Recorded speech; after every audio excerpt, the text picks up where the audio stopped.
Welcome to this primer on the well-ordering principle. In this lecture, we'll introduce what is the well-ordering principle and look at an application. So let us start.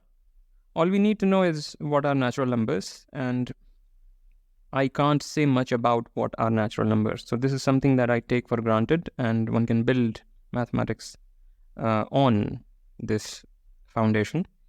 So I'm assuming that one knows how to add natural numbers, how to compare natural numbers. So for example, 3 is greater than 2 and all those things. So that is a given. And now let us state what is the well-ordering principle. So the well-ordering principle says that every non-empty subset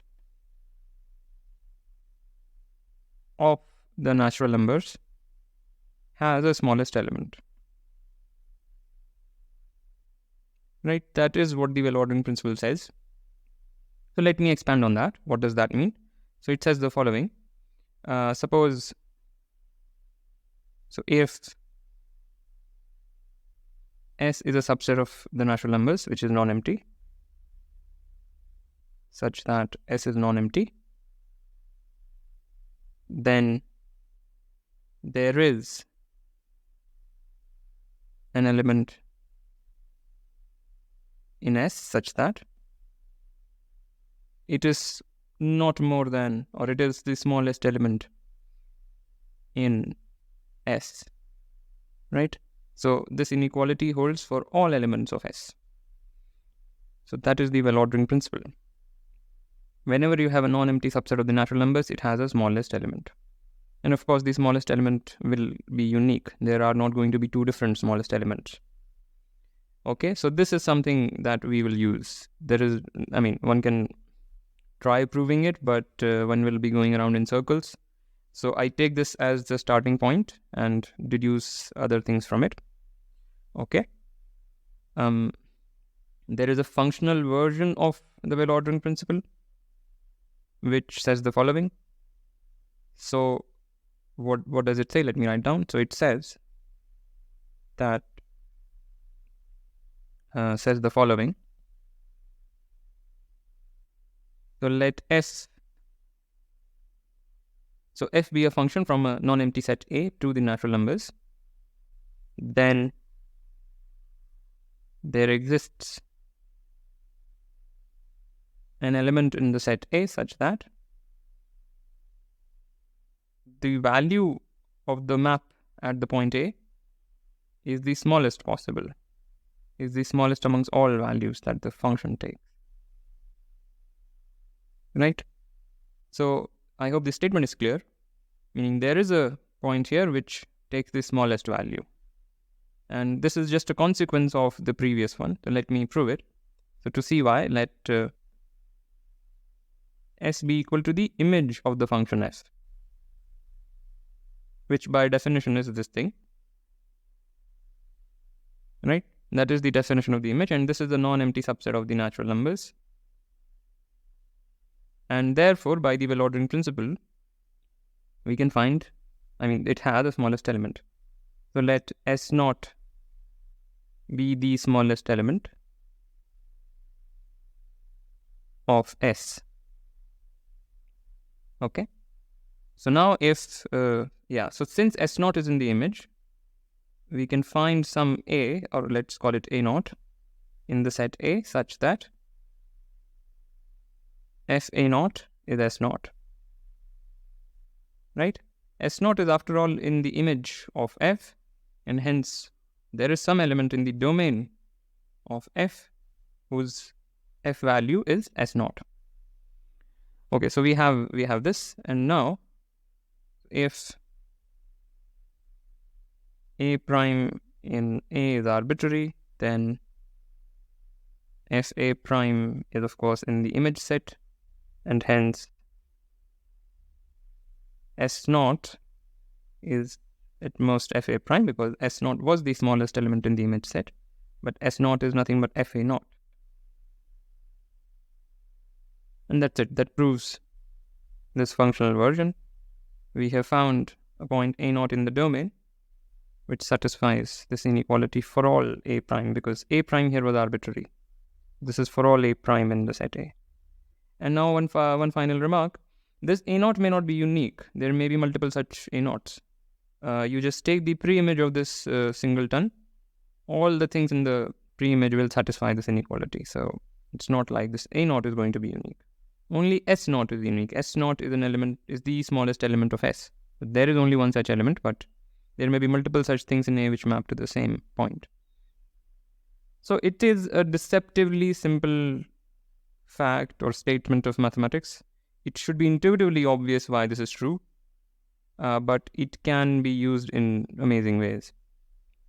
So let me try to give one example where one can use this, and I will do everything in gory detail, but one should try to understand the core of the argument. So here is the example.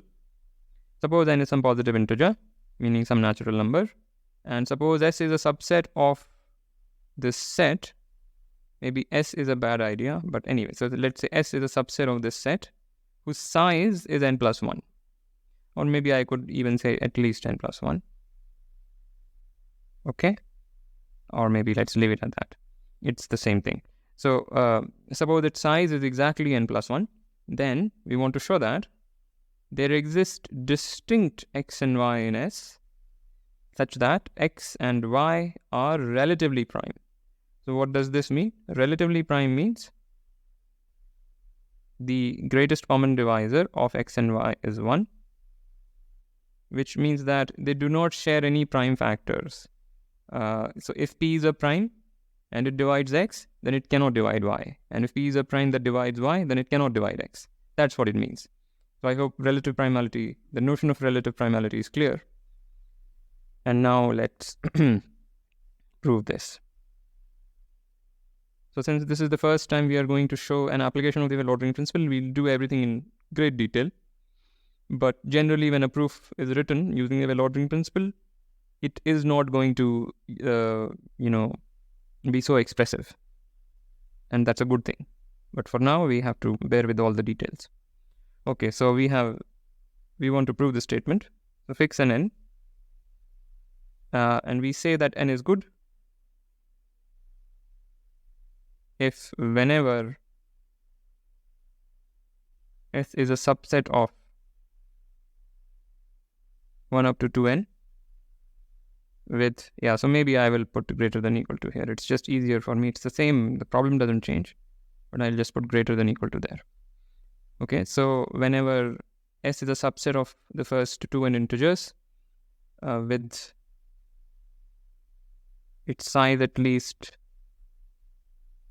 n plus 1, one can find distinct x and y such that x and y are relatively prime. Okay, so such a, any natural number is said to be good if it confirms to the proposition. All right. So basically the problem asks us to prove that every natural number is good. So this is just a restatement of the problem. Okay. So let us collect all the bad natural numbers. So we have collected all the bad natural numbers which do not conform to the proposition. So the goal of the problem, just a restatement of the problem, is want to show that B is the empty set. Right? That is the goal. And how do we proceed? So we will proceed by contradiction. So assume on the contrary that B is not empty. Right? And we want to bring a contradiction. So if B is not empty, then by the well-ordering principle, there is the smallest element in B. So there is the smallest bad natural number. So by the well-ordering principle, let be the smallest element in, right? So by the well-ordering principle, since this is a non-empty set, it has a smallest element which we are calling n naught. Okay. And now note that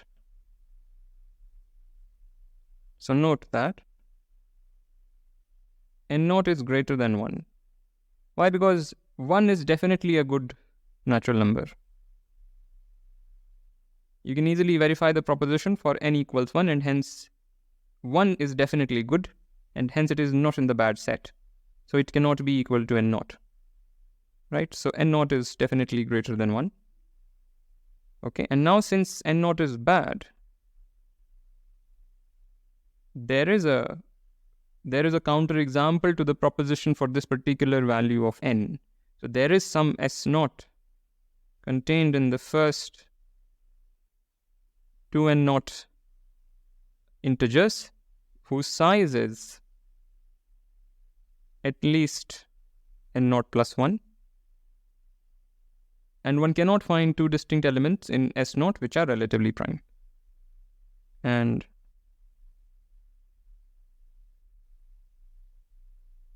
which are relatively prime. Okay. And now here is the final, the main point of the argument. So we make this list 1, 2, 3 up to twice of n naught minus 1. And the last two integers, we want to treat them as somewhat special. Okay, we have this list. And let us say T naught is S naught intersection this part. Okay, so that's our T naught, and there are two cases. So case 1. Case 1 is that T naught is at least n naught in size. And note that n naught is twice of n naught minus 1 plus 1. Sorry, what have I written? It's n naught minus 1 plus 1. So now if T naught, so let's just finish this case. What we will do is first use the fact that this is good. Why is this good? This is good simply because n naught was the smallest bad thing, and hence anything smaller than n naught is going to be good as long as it is a natural number. And it is a natural number simply because n naught is greater than 1. So this is greater than equal to 1. This is a natural number, hence this is good. So since n naught minus 1 is good, we can find two distinct integers in T naught such that x and y are relatively prime.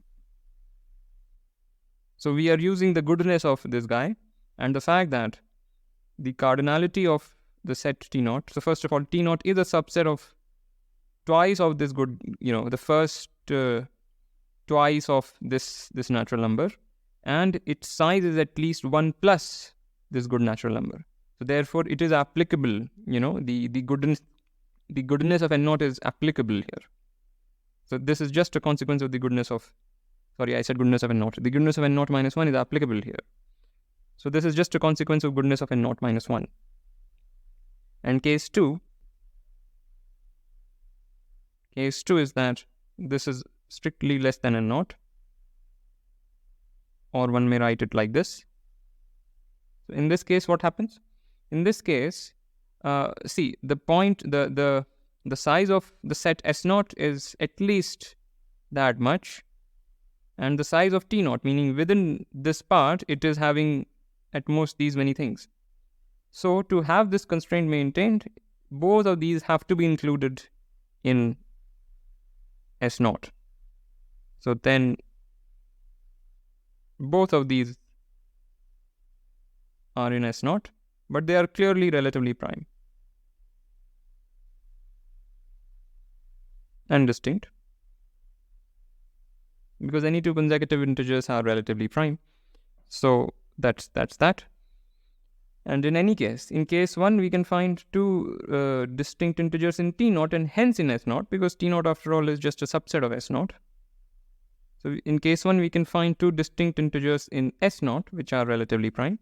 And in case 2, we can explicitly write down the two relatively prime integers in S naught. So therefore, in any case, S naught has two distinct relatively prime integers. And that finishes this proof.